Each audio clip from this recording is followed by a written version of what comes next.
semuanya. Aku mau pakai jarum pentul dulu. Jarum pentul aku di mana? Oh my god, aku cari dulu ya. Ini dia jarum pentulnya. Oke, kita sambil cerita-cerita aja nih. Aku sambil order makanan. Karena aku hari ini nggak masak, karena tukang sayurnya nggak lewat. Jadi aku beli aja makanannya supaya langsung simple dan murah-murah aja ya guys. Murah-murah aja, aku nggak mau yang mahal-mahal banget, nanti aku boros. Oke, terima kasih ya Pak. Oke, siap.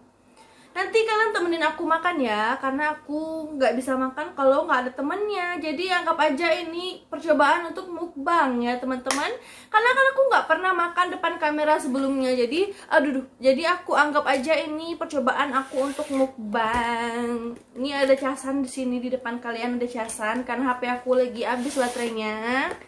Jadi ini aku rekamnya pakai HP juga ya teman-teman, nggak pakai kamera. Pakai kamera HP aja supaya lebih irit dan simple dan praktis dan lain-lainnya. Oke, kita hari ini mau cerita tentang tentang kekesalan aku dan keresahan aku dalam kehidupan ini ya. Oke. Di sini adalah permasalahannya adalah yang aku benci banget dan aku resahin banget, yang aku anggap ini sulit. Karena adalah teman aku berkhianat semua, dan aku ternyata punya teman yang munafik, yang bermuka dua, yang iri dengki, dan yang pengkhianat. Pastinya tukang fitnah ya teman-teman. Aku kan benci banget sama orang-orang yang tukang fitnah ya. Kalian kan tahu ya, aku orangnya benci banget, dan bukan dendam tapi cuma benci doang sama orang-orang yang tukang fitnah. Karena fitnah itu lebih kejam daripada pembunuhan. Karena fitnah itu kan bisa mencemarkan nama baik, sedangkan menjaga nama baik itu sangat susah teman-teman. Ketika aku sudah dapat nama baik, tiba-tiba orang ngefitnah, nama baik aku jadi rusak dan hancur semua apa yang sudah aku bangun tinggi-tinggi. Karena di sini lagi mau hujan, jadi aku agak-agak cemas kalau misalnya hujan mati lampu bagaimana, karena suami aku pulangnya malam hari ini. Ya tapi nggak apa-apa lah ya. Udah ya udah aja gitu. Dan aku lagi liatin tukang gojeknya udah nyampe mana sih. Aku lapar banget soalnya teman-teman, lapar banget, nggak ketolongan lagi udahan. Aku lapar banget asli. Oke, kembali lagi ke topik kita. Aku benci banget sama orang-orang yang julid. Ini untuk netizen juga, netizen aku yang nonton, kalau ya yang nonton ya semoga aja nonton semua. Aku benci banget sama kalian yang mulutnya terlalu sok tahu, yang terlalu sotoy banget ya. Karena menurut aku itu nggak bagus. Iya, karena menurut aku nggak baik aja lah teman-teman. Aku mau foto dulu nih ya, aku mau promo dulu. Kalau kita lagi mau buat konten, saya foto dulu. Nggak bisa tapi di kameranya nggak jelas. Jadi misalnya nih aku lagi buat snapgram nih ya, buat snapgram bla bla bla bla bla bla, tapi tiba-tiba orang-orang nggak suka. Ya emangnya aku peduli banget kalian nggak suka. Kalau nggak suka kan tinggal unfollow. Kalau nggak bisa unfollow ya udah, ya terima aja gitu. Misalnya aku buat apa-apa, kalau kalian merasa iri ya itu nggak salah aku lagi, di luar tanggung jawab aku lagi, di luar tanggung jawab aku ya. Maksudnya ini aku lagi buat storynya, aku promosiin nanti ya supaya mereka lihat nih netizen. Jadi nggak salah aku lagi dong, karena menurut aku ini hidup aku yang jalani aku ya, sebelum sama seperti dengan vlog yang sebelumnya. Tapi ini bukan bahas tentang kerjaan aku lagi, tapi ini tentang semua teman-teman yang telah aku jumpai, yang aku temui dari awal pertama kali aku hidup, dan aku mengerti apa itu teman. Oke? Apa itu teman? Oke, aku skip dulu, aku mau buat snapgram dulu ya. Oke, kita mulai aja ceritanya. Jadi misalnya gini, aku buat story ya. Ini aku ceritain dari awal banget. Dulu kan zaman-zamannya masih zaman Facebook. Zaman Facebook ya masih anak alay pastinya ya. Tapi ada aja gitu ya, namanya kehidupan itu ya, namanya orang hidup itu pasti ada yang suka, ada yang nggak suka. Dan aku salah satunya. Ada orang-orang yang benar-benar tulus suka, benar-benar tulus muji, tapi ada juga yang ternyata pembohongan publik aja, bukan beneran muji gitu maksud aku, tapi ya bohong ya. Aku nggak tahu juga sih kenapa sebenarnya mereka sampai tega seperti itu ya teman-teman. Ini maafnya aku sambil lihat-lihat HP, karena kan aku mau lihat sampai mana sudah gojeknya ya. Jadi misalnya aku udah upload terus ada yang komen, aku waktu itu sih senang-senang aja ya kalau komennya masih positif, komen-komennya masih yang support, yang bener-bener mendukung, yang bener-bener memujinya tuh tulus. Tapi setelah aku tahu kehidupan ini ternyata ada yang palsu, ada yang asli. Mana yang asli sekarang aku tahu bagaimana ciri-cirinya, dan mana yang palsu juga aku tahu ciri-cirinya seperti apa aja. Dan aku mulai tahu bahwa ternyata aku punya banyak haters di luar sana. Haters aku itu ya seperti kalau aku upload A, dia juga ikut-ikutan upload yang A. Kalau aku lagi temanya tentang ini jalan-jalan, dia juga ikut temanya jalan-jalan. Dan semua nada bisa, aku tuh tahu banget orangnya itu sebenarnya tertutup dan pendiam. Tapi setelah aku lihat-lihat, aku juga orangnya dulu kayak gitu. Aku orangnya dulu nggak pede. Ini aku ceritain juga ya asal muasal aku kenapa bisa ngevlog. Awalnya sih aku nggak pedean banget jadi orang. Jadi aku ambil boneka dulu. Awalnya sih aku tuh nggak pedean banget. Aku tuh nggak orangnya nggak se-explore kayak gini, nggak seterbuka ini. Bisa cerita depan kamera, bisa yang heboh sendiri, bisa yang bisa yang kayak ya pokoknya sedikit-sedikit aku sharing gitu. Aku bukan yang kayak gitu. Dulu tuh aku punya Instagram ya sekedar punya aja, ya ngikutin tren aja, ya punya gitu untuk upload. Tapi aku nggak pernah buat snap atau nggak pernah upload yang bagus-bagus di feed aku. Dan akhirnya pada suatu hari aku menyadari bahwa ini hidup aku, bukan hidup mereka. Dan ini adalah apa yang aku suka ya aku kerjain. Kalau orang lain nggak suka ya aku nggak mikirin. Terserah mereka mau suka mau enggak. Aku nggak maksa juga kan buat mereka untuk ngefollow aku atau ngefollow back aku. Terus aku juga orangnya mulai saat itu tuh aku pernah punya teman. Jadi teman aku tuh semuanya tiba-tiba kayak ada satu orang yang fitnah dan semua orang percaya banget. Satu gedung itu percaya banget. Dan akhirnya aku dijauhi, aku dibully. Jujur aja aku ini dulu korban bully. Tapi aku sekarang udah bangkit. Aku udah gak peduli lagi dengan orang mau ngomongin apa. Karena aku sudah pernah melewati fase aku dibully. Dan aku abis-abisan dibully. Sampai orang-orang besar juga mendengar tentang fitnahan itu. Dan ada beberapa orang besar mungkin yang mempercayai itu. Tapi setelah dia konfirmasi dengan aku dan aku menepis itu semua dan aku ceritakan seperti apa aslinya, dan alhamdulillah mereka bisa tahu ya kalau itu semuanya adalah ulah-ulah dari orang-orang yang gak suka sama aku gitu ya teman-teman. Dan setelah kejadian itu aku survive kan, aku bertahan hidup. Kayak mana caranya aku tetap bisa hidup, kayak mana caranya aku tetap bisa jalan tanpa, walaupun aku mendengar, tapi bagaimana caranya aku bisa menghilangkan semua perkataan-perkataan mereka kayak gitu. Sampailah suatu hari aku ketemu sama satu orang yang bisa care banget sama aku, dan aku bisa mulai pede lagi. Dan akhirnya aku sekarang bangkit. Tapi waktu itu sih aku belum terlalu pede juga, aku masih ada minder-mindernya karena dia tuh terlalu agak-agak kadang-kadang ada sombong-sombongnya karena dia orang mampu dan dia anak dosen. Jadi waktu itu aku belum sesempurna ini untuk pulih karena dia masih kayak ngebanggain apa yang dia punya, apa yang orang tua dia punya, sedangkan aku terlahir dari keluarga yang sederhana-sederhana aja. Jadi aku belum terlalu sesempurna ini bangkitnya ya. Terus aku tahun 2018 aku meninggalkan kota kelahiran aku yaitu Pekanbaru, dan aku kerja ke Palembang dibantu sama saudaraku. Kerja 2018 September. Terus aku di situ mulai mengerti gimana caranya aku bisa bertahan hidup. Di situ aku ngekos dengan uang yang cuma aku bawa dari Pekanbaru itu 700 ribu. Sampai di Palembang itu aku harus bayar kos pokoknya sisa 300 ribu selama 15 hari menuju gajian pertama juga itu nggak full. Gajian pertamanya cuma 1,8 karena uang makannya belum masuk. Nah kita ulang dulu, 300 ribu itu untuk 15 hari. Dan bagaimana caranya aku hidup, aku bisa makan dan aku bisa ngisi kos-kosan aku, karena air di Palembang di kosan aku waktu itu cuma hidup dari jam 4 pagi sampai jam 8 pagi. Bayangin aja tuh, dari jam 4 subuh sampai jam 8 pagi.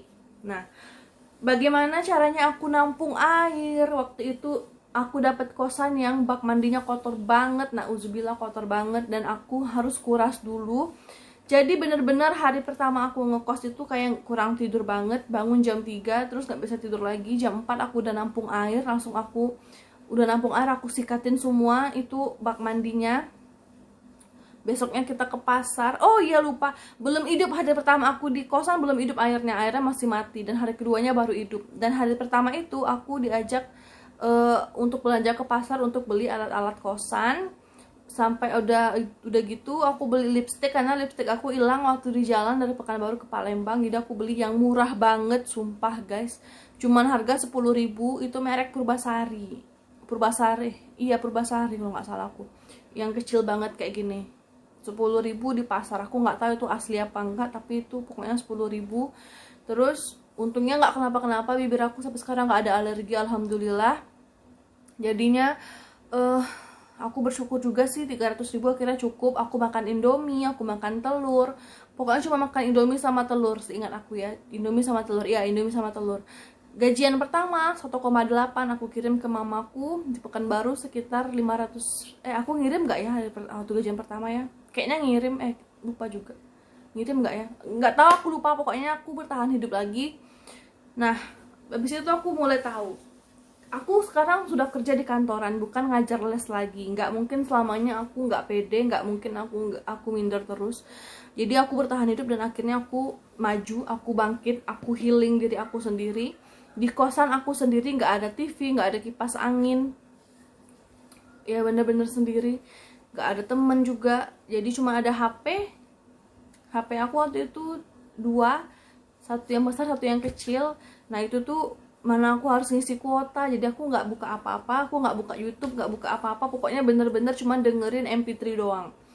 Nah di situ tuh aku mulai kayak bosen, dan akhirnya ya aku memang nggak pernah punya TV selama ngekos, nggak pernah beli TV, karena ngisi token aja tuh aku mikir kalau ngisi 50.000 satu bulan itu harus cukup nggak cukup, harus cukup.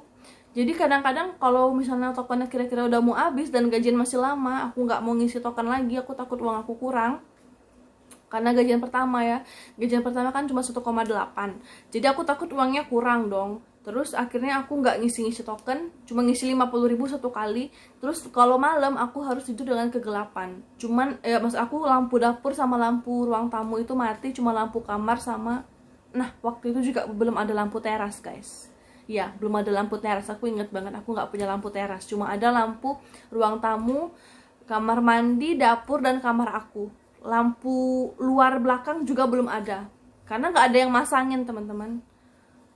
Kayak gitu. Jadi kalau misalnya tiap malam aku cuma ngidupin lampu kamar mandi sama lampu kamar aku tidur, sedangkan lampu ruang tamu dan lampu dapur aku matiin supaya irit. Akhirnya alhamdulillah cukup cukup, dan aku bisa beli kuota. Dan karena kan di kantor ada wifi, jadi di kantor, oh ya aku baru ingat, waktu di kantor kan ada wifi, jadi aku kosongin memori HP aku downloadin FTV. Bayangin aja, aku downloadin FTV selama di kantor. Jam istirahat itu mereka pada makan, aku juga makan Indomie dan telur, kadang-kadang telur dan nasi gitu ya. Nasinya tuh juga astaga gosong, aku kan nggak pandai ya masak nasi pakai panci ya, jadi aku buatnya gosong, bau banget. Tapi ya aku makan kayak gini, kayak gitu, aku telan-telan aja, nggak aku punya lagi langsung, kan lembek. Aku kan nggak pandai buatnya. Oh Gojeknya udah mau nyampe guys, aku ambil nasi dulu ya. Oke kita lanjutin. Jadi udah seperti itu, masuk ke bulan, aku downloadin FTV tuh sambil makan Indomie dan telur, kadang-kadang nasi dan telur, nasinya gosong tadi aku bilang ya. Ya mau nggak mau harus dimau-mauin lah, karena waktu itu belum ada uang untuk beli rice cooker. Waduh pokoknya aku parah banget, miskin banget. Waktu ngekos awal tuh aku baru tahu susahnya nyari uang dan jauh dari orang tua, karena aku selama ini nggak pernah ngejauh dari orang tua, nggak pernah ngekos, nggak pernah masak sendiri. Jadi aku ngerasain banget susahnya hidup di rantauan kayak gitu. Selamanya aku kayak salut banget sama teman-teman aku yang ngekos di kuliah, waktu kuliah itu kan kayak wah seru ya kalian ya. Ternyata apa yang aku lihat itu luarnya mereka loh. Aku tuh nggak tahu dalam mereka itu seneng beneran yang kayak aku lihat apa enggak gitu. Ternyata kalau aku pikir-pikir sih kayaknya kalau pas lagi seneng ya seneng, pas lagi sedih ya sedih banget, hancur banget hatinya pasti. Tapi nggak tahu juga sih kalau aku kayak gitu, soalnya kalau aku Kalau lagi senang ya senang banget sampai aku lupa kalau aku lagi sedih. Kalau aku di kosan nggak punya apa-apa, tapi pas aku udah pulang baru aku sadar kalau aku sedih banget, kayak aku sendirian banget dan aku nggak punya apa-apa, nggak punya siapa-siapa. Aku harus bertahan hidup sendirian. Dan waktu itu saudara aku pindah kosan, aku udah tinggal sendirian di kosan itu, dan semua tetangga aku pindah ngikut dia. Jadi di situ tuh kita kemarin ada satu rumah paling ujung saudara aku, tetangga aku yang laki-laki, tetangga aku yang bidan ada 6. Iya 6 ya, satu, iya ada 6 kosan, ada 6 orang, ada 6 pintu. Yang paling ujung itu kosong soalnya. Nah, saudara aku dengan orang yang ini, saudara aku di sini ya, saudara aku tetangganya dan yang paling ujung ini pindah. Tinggal mas-mas yang di sebelah aku dan si bidan. Perawat, maksudnya perawat. Jadi tinggal ini bertiga. Pada bulan Desember si mas ini pindah tugas ke Lampung. Tinggallah 2 pintu yang terisi, aku dan tetangga aku yang perawat itu. Dan sampai sekarang alhamdulillah kita masih berteman baik banget, namanya Mbak Pit. Jadi aku dan Mbak Pit itu kita kalau mau pulang kantor tanya-tanyaan, Mbak Pit tugas malam gak, dinas malam gak. Kalau misalnya dia bilang iya, aku udah mulai deg-degan banget, aku takut banget. Soalnya di zaman di bulan itu masih lebet-lebetnya hujan, kadang-kadang petirnya kuat banget, kadang-kadang kayak badai, suara anginnya tuh Terus kalau buka Instagram tuh aku lihat di Jakabaring ada pohon tumbang, gedungnya roboh, haltenya begini, pokoknya parah banget. Aku takut banget, aku takutnya kejadian di kosan aku gitu.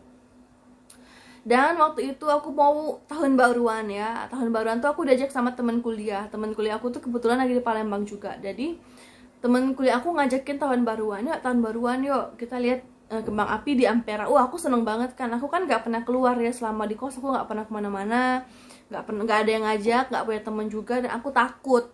Walaupun aku jauh dari orang tua, tapi aku masih takut untuk pergi.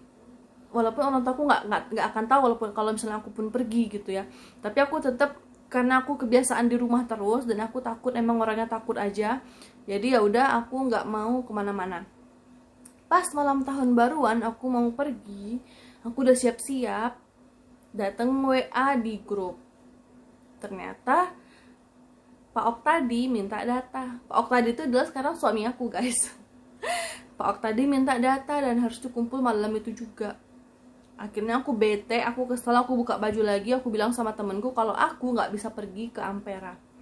Jadi akhirnya aku nungguin, aku bodohnya aku kenapa nggak aku karang aja ya, karena kan waktu itu aku masih jujur banget, nggak aku karang aja datanya, bilang aja nanti misalnya pas hari hanya salah, ya udahlah, udah terlanjur juga. Memang aku mungkin nggak boleh pergi, mungkin kan Palembang ini terlalu Texas banget lah ya, jadi nggak bisa pergi, memang nggak diharuskan pergi sama Allah. Jadi ya udah, aku terima-terima aja.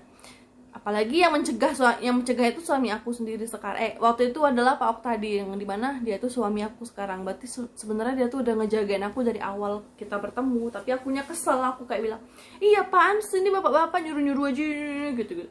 Memangnya dia kualat. Memangnya dia nggak tahun baruan dah, emangnya dia gini. Jangan-jangan dia tahun baruan terus orang-orang disuruhnya kerja. Aku kan orangnya negatif thinking banget.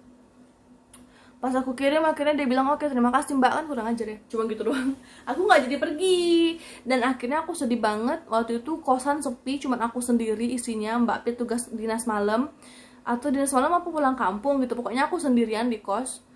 Aku pengen banget lihat kembang api, pengennya. Dan akhirnya aku lihat, tapi dari belakang kosan. Aku beraniin diri buka pintu dapur belakang, dimana itu nggak ada lampu sama sekali, dan semuanya gelap banget parah. Pas jam 12 malam mulai kembang api berbunyi, aku mulai ngerekamin dari jauh. Tapi sekarang rekamannya udah aku hapus karena nggak kelihatan lah. Kalau dari mata telanjang gini ya kelihatan, tapi kalau dari HP cuma kayak ada cus kayak letupan kecil. Kalau dari mata mah kayak besar, wah cantik ya, mewah ya gitu, bagus banget asli. Ya udah, cuma aku bisa kenang kayak gitu. Terus Januari, Februari aku ada teman kantor aku pindah ke kosan itu. Lalu pokoknya aku bertahan hidupnya udah mulai bisa, aku bisa ngelupain semua bulian-bulian orang. Makanya aku udah mulai pede untuk tampil di kamera seperti ini. Kalau dulu aku cuman bisa tampil nggak tampil orangnya gitu. Sekarang aku bisa tampil orangnya, aku udah pede. Orang mau ngomong apa ya bodo amat, aku udah pernah ngelewatin itu semua. Emangnya aku sekarang pengen balikin aja gini. Seandainya orang-orang yang ngebully aku dibully sama orang lain sebanyak orang yang ngebully aku dulu, dia sanggup nggak ya kira-kira ngelewatin itu semua, membalikkan nama baiknya lagi. Abis itu dia bisa ngelewatin semua fase-fase itu, dia bisa bertahan hidup dan segala macam, itu bisa nggak kira-kira? Aku cuma pengen tahunya di situ aja sih. Kalau dia bisa ya alhamdulillah bagus, dan aku harap dia jangan buat kayak gitu lagi, supaya mudah-mudahan aja karma itu nggak berlaku ke anaknya gitu. Tapi kalau memang dia nggak bisa, makanya jangan kayak gitu sama orang lain gitu. Makanya stop bullying, please stop bullying, karena itu tuh harus orang-orang yang berhati kuat dan jiwa kuat dan mental yang kuat pastinya. Aku keselak aku kan, untuk bisa melewati itu semua, melewati semua fitnahan kalian, melewati semua ejekan-ejekan kalian, melewati semua bulian-bulian kalian. Dan alhamdulillah sekarang aku bahagia banget, aku udah bisa lewatin itu semua tanpa kurang satu apapun dari aku.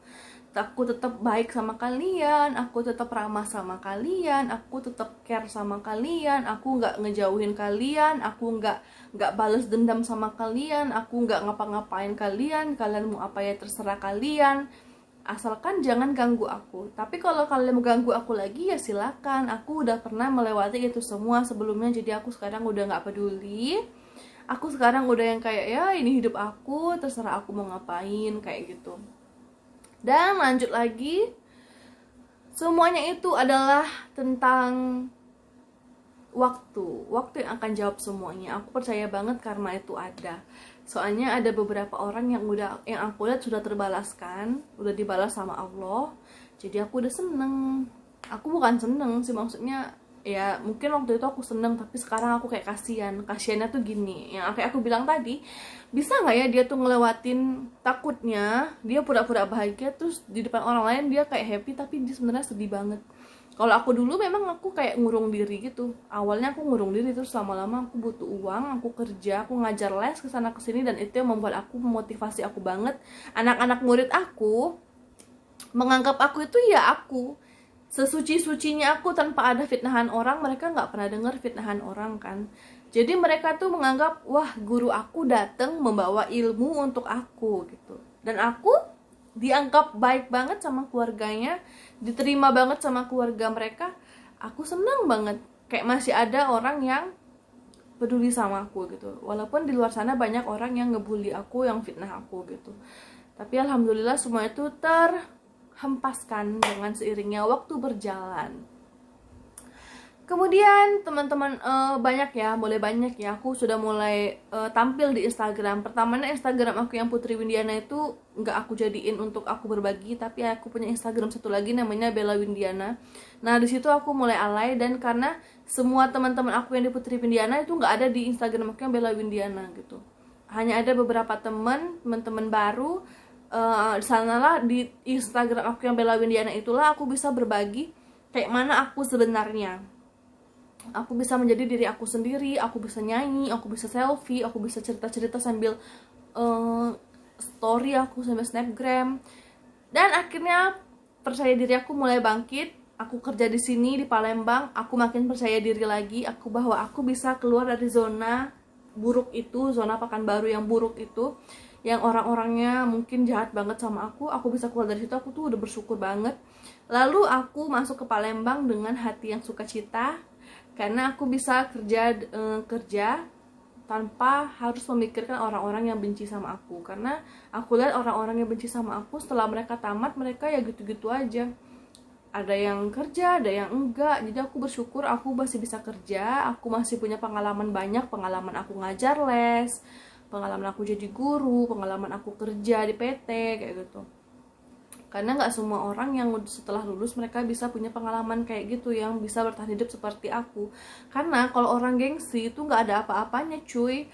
Kalau orang gengsi ya udah mati aja dengan kegengsian kalian nggak akan bisa explore dunia ini, karena dunia ini luas banget yang harus kalian explore. Aku juga baru nge-explore sedikit, masih banyak lagi yang mau aku explore, masih banyak lagi belahan dunia yang belum aku jelajahi. Aku sudah ke Lampung cuma untuk jalan-jalan dan temenin teman aku waktu itu beribadah ke Laverna, Bukit Laverna, Laverna bukan namanya gitu ya, di Lampung. Dan aku udah explore Lampung, jalan-jalan. Waktu itu aku lagi puasa juga. Itu saking setia temennya aku, setia banget sama temen aku, saking pedulinya aku sama temen aku, sampai aku pakai jilbab masuk ke wilayah non jilbab, non muslim maksudnya. Di situ aku diliatin banget karena itu tempat mereka beribadah ya, tempat mereka curhat mungkin atau berdoa, aku nggak ngerti. Karena di situ tuh ada patung Bunda Marianya. Jadi aku temenin teman aku di situ, dia ya lumayan lama. Terus jalan menuju Bukit Laverna itu hutan, kayak hutan gitu. Emang itu sunyi banget, adem karena itu banyak pepohonan. Ya cocok lah untuk mereka berdoa kayak gitu kan, karena kan berdoa itu harus kusuk ya. Jadi aku temenin, aku tungguin di hutan itu, di bukit itu kan, sampai dia beli aksesorisnya, beli apa-apa. Dan setelah kita mau pulang keluar dari Bukit Laverna itu, kita nggak dapet Grab atau Gojek atau Gokar. Akhirnya kita jalan kaki. Bayangin itu aku lagi puasa dan di Lampung itu panasnya luar biasa. Yang biasanya aku nggak kuat banget untuk puasa, biasanya puasa aku tuh kayak ecek-ecek, maksudnya puasa nggak ya, aku tuh aus gini-gini.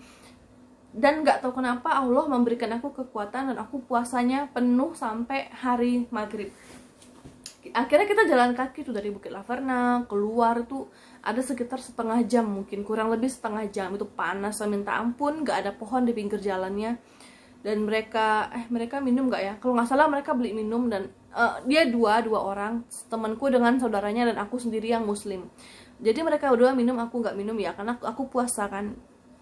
Ya udah, habis itu pokoknya aku tahan banget. Nah itu saking aku bucin banget sama teman aku mungkin ya, sampai aku mau ngikutin kayak gitu. Memang aku juga dapat pengalaman, aku bisa jalan-jalan ke Lampung. Cuman setelah aku memberikan kebaikan yang seperti itu, pertanyaannya adalah kenapa dia tega banget sama aku sekarang tanpa aku tahu kesalahan aku apa, tapi dia bisa menjauhi aku seperti itu. Oke deh, ya pokoknya gitu. Terus lanjut lagi ceritanya. Setelah aku survive dan melewati itu semua, aku bisa kayak gini nih depan kamera, senyum-senyum, nyanyi, masak, segalanya. Dan akhirnya ada juga tuh orang-orang yang dulunya kayak ngebully aku, ngejauhin aku, ngejelek-jelekin aku. Sekarang dia negur aku, bilang kalau ya aku nggak tahu itu cuman basa-basi atau sindiran. Aku jadi suuzon karena aku jadi suuzon sama dia walaupun aku tahu dia baik. Aku jadi suuzon aja, aku cuma agak-agak ada rasa takut, karena takutnya dia beneran nggak ya mujinya, atau dia beneran nggak ya bilang kalau story aku itu memotivasi atau memberikan dia inspirasi untuk bisa masak, atau menjadikan inspirasi karena aku sebagai istri yang bisa ngatur keuangan kayak gitu. Banyak sih teman-teman aku yang DM. Tapi aku agak-agak takut aja sih, jujur aja aku agak takut, karena ya itu tadi, karena aku udah pernah ngejauhin aku sejauh-jauhnya, ingatnya sejauh-jauhnya ya. Tapi alhamdulillah aku sih berpikiran positif, karena kata suami aku kita harus berpikiran positif terus agar kita tetap sehat jiwa dan raga. Aku berpikiran positif ya, mungkin aja dia udah berubah, mungkin dia udah tahu mana yang benar, mana yang salah, mana yang bohong, mana yang fakta. Jadi semoga aja emang dia udah beneran tahu ya. Akhirnya aku bisa tetap hidup seperti ini dengan gaya hidup aku sendiri. Kadang aku berdaster, ya seperti orang normal. Iya emang aku normal, ya gimana? Tapi orang-orang aja benci sama aku, nggak tahu bencinya kenapa, sirik terus sama aku, nggak ngerti juga kenapa, siriknya kenapa. Ya namanya juga manusia lah ya, pasti ada yang suka ada yang enggak. Ya kita lihat aja nanti seberapa banyak sih orang yang beneran percaya sama aku atau enggak. Tapi yang pasti netizen itu terlalu kasar mulutnya sih menurut aku ya. Karena kan ya kayak mana ya, susah juga sih untuk diungkapin, karena gak bisa gitu diungkapin dengan kata-kata, gak bisa guys. Karena nyakitnya tuh nyakit banget. Apa ya, aku pernah pakai jilbab, poninya rambut aku tuh emang tuh rambut aku tuh emang suka keluar. Dibilang apa ya waktu itu istilahnya, lupa, pokoknya kepanjangannya tuh jilbab poni lah. Yang aku jualan tahu ya waktu kuliah tuh kan, dibilang bapaknya udah gak mampu lagi ya sekarang, makanya dia sekarang jualan tahu pedas kayak gitu. Parah banget. Tapi untungnya Semakin aku dibully, diejek sama satu orang itu, semakin tahu aku laris manis, bukan hanya di kampus, tapi untuk acara arisan, acara banyak lah ibu-ibu mesen sama aku. Kadang pernah satu hari itu ya, ada pesanan untuk satu hari itu 100 buah tahu pedes. Itu aku nguleknya asli pakai tangan guys, nggak pakai blender. Waktu itu aku dan mamaku nggak punya blender, jadi memang pakai tangan. Giling cabai rawit pakai tangan tuh, bayangin, untuk 100 biji tahu pedes. Memang tahunya pedes banget, gila. Aku aja kadang nggak tahan gitu, tapi ya alhamdulillah aku bisa melewati itu semua. Dan akhirnya aku jualannya dari tahu pedes, akhirnya aku jualan online, jualan pulsa, dan semua bisnis aku cobain. Jualan kue pas lebaran, jualan kue pas Natal, jualan baju di Natal, lebaran, dan semua perayaan hari lebaran aku jualan. Sampai sekarang aku masih jualan, karena aku senang aja berbisnis kayak gitu. Aku senang ketemu orang-orang banyak, aku senang menasihati orang, tapi tergantung orangnya.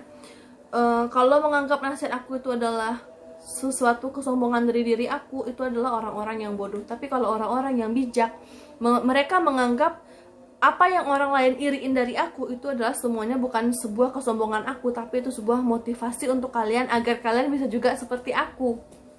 Sama contohnya misalnya nih, menurut kalian dulu aku nggak mampu, sekarang aku dapat suami dan akhirnya hidup aku mampu, akhirnya aku juga bisa hidup senang.